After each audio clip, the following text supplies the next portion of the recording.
टाळ्या वाजवून सगळ्यांचं स्वागत करा.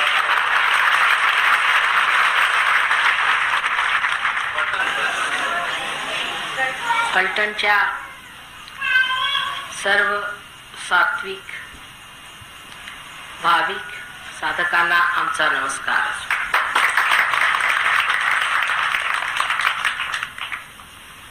आज हृदयापासून तुमची क्षमा मागते, पण माझा काही दोष नाही हे लक्षात ठेवलं पाहिजे.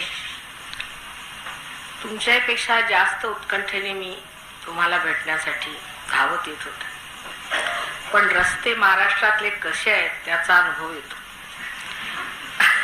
त्यात रस्त्यात इतके अपघात झालेले की जीव नुसता अगदी घाबरून येतो.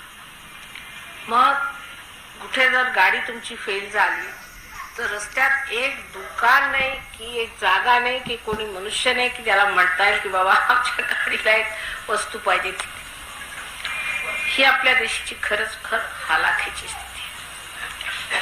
आणि त्यामुळे कुठे टेलिफोन नाही तुम्हाला कळवायला कसं पोचायचं कसं झालंय. जे फार परिस्थिती अजून सुद्धा अशी आपली झालेली नाही की जिथे आपण कधी म्हणू की आम्ही ह्या वेळेला पोचू तर पोचू. पोचले तर नशीब आदळत आपटत एका शरीरात जर पोचले तर स्वतःला म्हणायचं की बाबा पोचलो. पण अशा परिस्थितीत सुद्धा भारतीय जीवन पुष्कळ सुखी आहे आणि लोकांमध्ये एक तऱ्हेचं समाधान शहाणपण. कारण अजून आपण आपल्या धर्माला जागलो. जर अशी स्थिती परदेशात कुठे असते तर लोकांनी सगळ्यांना उडवून दिलं असतं. एकही रस्ता असा असता तर सगळ्यांनी उडवून दिलं असतं. पण आपल्या देशात लोक समाधानी आणि जसं असू देत बाबा परमेश्वराचं नाव घेत असतात.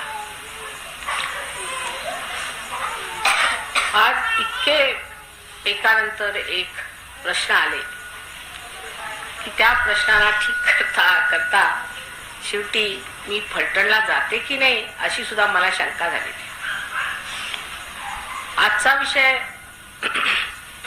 सहजयोगाने कुंडलिनीची जागृती असा आहे. तुम्ही कुंडलिनी हा शब्द ऐकलेला आहे.